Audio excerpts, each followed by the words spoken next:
Welcome to the Impact Care Services timesheet tutorial. I'm going to be talking you through on how to fill in a timesheet correctly in order to prevent any delays in payment. Okay, so starting with the basics and the simple, you're going to start off with the box on your top left. Your first name will be your first passport name, and your surname will be your surname on your passport. Okay, there are individual boxes for individual letters. First letter capital, and the rest, of course, you can be normal lowercase. So in this example, I use the name Harry. As you can see, each individual letter is in each individual box, H-A-R-R-Y. So if my surname was Kane, same thing applies. K in one box, A in another box, N in another box, and E in the final box. So that is Harry Kane put into individual boxes. Of course, there's enough boxes to fit your name in. If there isn't, you can, I guess, overlap the lines, but please try to keep it like this as much as possible, as this is the correct format in filling the timesheet.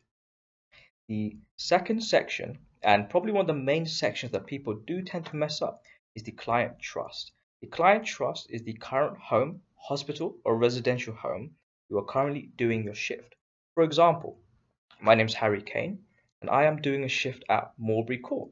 Therefore, I will put the name Moorbury Court, and it's the same as the name, so you'll put each individual letter into each individual box.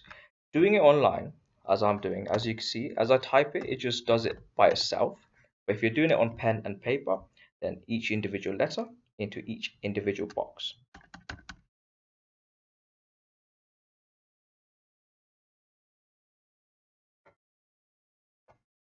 Now, moving on to the next part, which is the most crucial part of this timesheet tutorial. This is the part that you will keep track of every single shift you do, and this is how you would get your payment at the end of your week. Now, failure to do this part correctly would result in delay in payment or failure in payment. So it's very crucial that you follow the steps that I teach you in order to make sure there's no delays and you get your payment on time. Okay? So starting off, as you can see, there are individual days for the individual days of the week. You got Monday up to Sunday. Depending on which day you do your shift is the section that you will fill in. For example, today is the 21st of April 2021. So let's say, for example, I was doing my shift today, and my shift was 8 a.m. to 8 p.m., which in our agency we call a long day.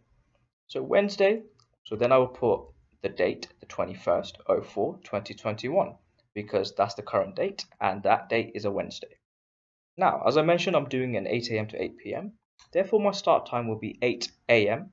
Now, you can put it as 0800, or you can simply put 8 a.m. Now, we do recommend using the 24-hour clock, which would look something like this. And then you will finish at 8 p.m., which will look something like this. Of course, you don't have to. You can literally do the same thing here. Put 8 p.m. like so. But we do recommend using the 24-hour clock as it keeps things simple and processes smoothly.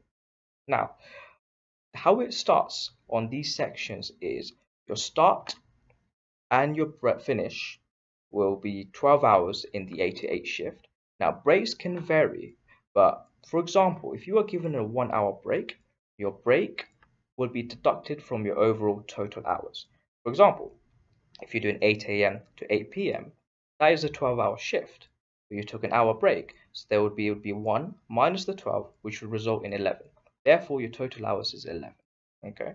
Now, shifts can vary, but whatever your break you take is what you deduct from your overall total, as breaks are not paid for. Moving on, you got the ward or unit. Ward or unit may or may not be provided to you. If it is, you can fill it in. If it's not, you can simply leave this bit blank, as it would not affect your payment.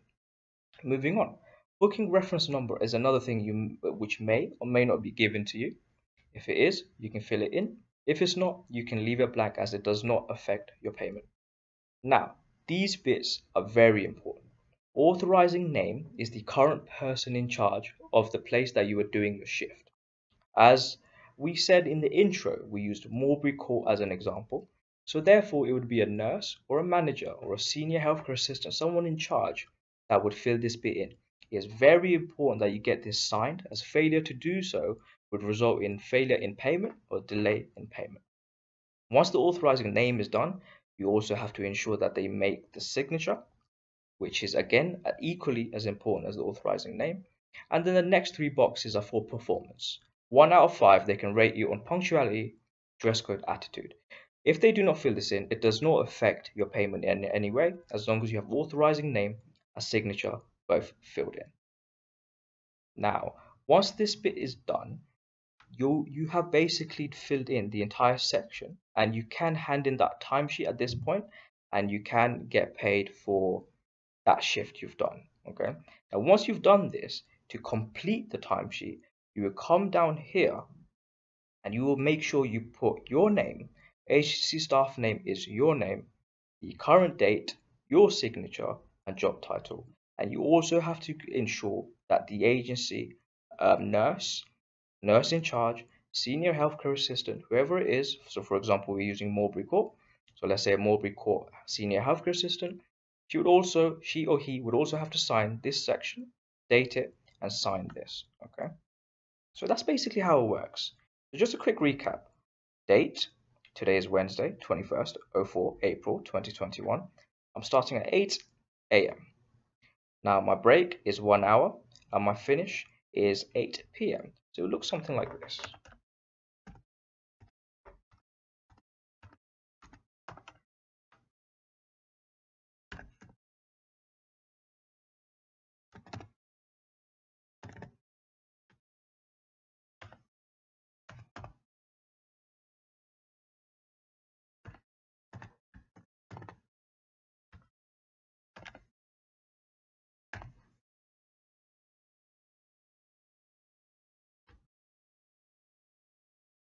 And then you will get them to sign this bit. And of course, it is optional whether they do this bit section or not. But of course, if they can do it, it's more beneficial to you. Once that's done, make sure you come back down here, put your name, your signature, date, job title. You're either a healthcare assistant or support worker or a nurse, as the timesheet for the nurse is exactly the same. The only difference is the abbreviation up here. Okay. Now, you will also get them to sign this bit, put their name, their date, and their job title. Once that's done, you have completed your timesheet and you are now ready to hand it in order to receive payment for this singular shift you have completed. Now, the question is, where do you send it? Now, a lot of confusion with this, as we do receive a lot of timesheets to the wrong email.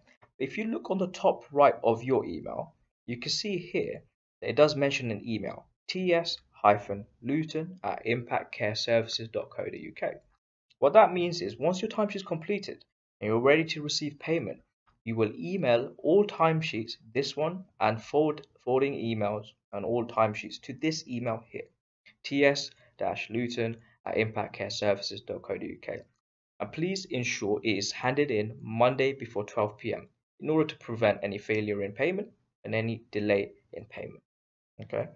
Now, just the same way, if we were doing another shift on a Thursday, you do the same thing. So Thursday would be 22nd, 04, 2021.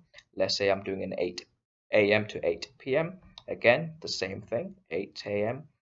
or like I did with the 24-hour clock, 1 hour break, 20:00. And again, if it's 24-hour clock, if not, you can put 8 p.m. and then 11 hours. Okay. Now this bit is also important. You can only use one timesheet per client per week. So I mentioned Mulberry Court. So I'm just going to put Mulberry Court. So that means this timesheet now belongs to Mulberry Court for the week. So if I'm doing more shifts in Mulberry Court in the same week, I can use these following boxes to fill it in depending on when I do the shift. And then I can get it signed at the end, which verifies the entire timesheet.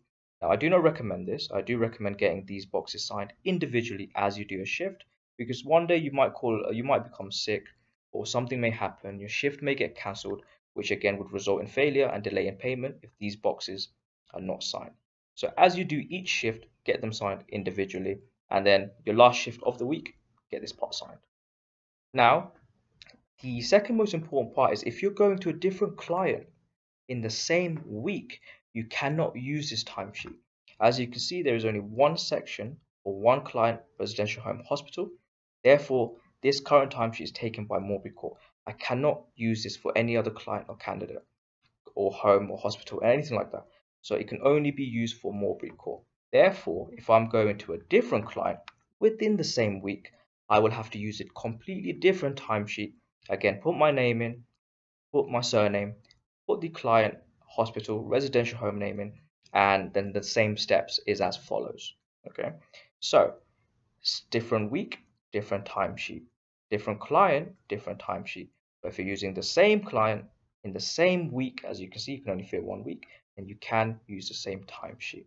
Okay, once everything is concluded and you're ready to receive payment, whether you do 1 shift, 2, 3, or 4, doesn't matter, as long as you get them signed here, here, here in each individual boxes for the shift you do. So if I do Wednesday, I get Wednesday signed. If I do Thursday, I get Thursday signed. If I do Friday, I get Friday signed. Once you've done everything and you've completed it, please scan, no pictures, please do scan your timesheets over, as pictures would result in failure and delay in payment. As you can see, there are a bunch of rules down here that I do recommend you read. And number 5 will mention if you do not have a scanner, you can use Microsoft Office Lens as an alternative. Apps like Cam Scanner and anything third party is not acceptable and would result in delay in payment.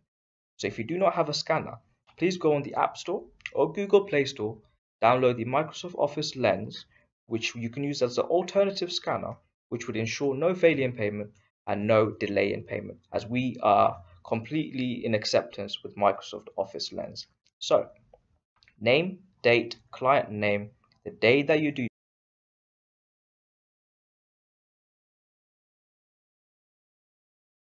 your shift would go into this section. Your start time, in my case, is 8 a.m.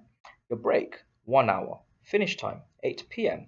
This is the 24-hour clock system. You can use the AM PM system. The break, again, I took a 1 hour break, will be deducted from the overall total. This is a 12-hour shift minus the 1 hour equals 11 hours. Ward unit, if given, please put it in. If not, you can ignore. Booking reference, if given, you can put it in. If not, you can ignore. Authorizing name, so you would get assigned. Authorizing signature, you would get assigned. These bits are vital. Punctuality, dress code, attitude is optional, but it does benefit you. Now, once that's completed, coming back down here, agency staff name, your signature, your date, your job title. Authorizing name, signature, date, job title. So the top boxes are for you. The bottom boxes are for the care staff, home staff, and the whoever is in charge at the moment signing the timesheets. Okay. Once that's done, once you've done this, including the signature, you're ready to get paid. Therefore, you will come up here, Monday 12 p.m. and all timesheet emails will go to this email, ts-luton@impactcareservices.co.uk. I hope this has been helpful. You can replay it if you wish and play it slower if required. If you need any further assistance or any kind of help with the timesheet, or if you're confused about anything, please do not hesitate to call the team. You can contact any of us and we'll be able to assist you. So this concludes the Impact timesheet tutorial. Thank you.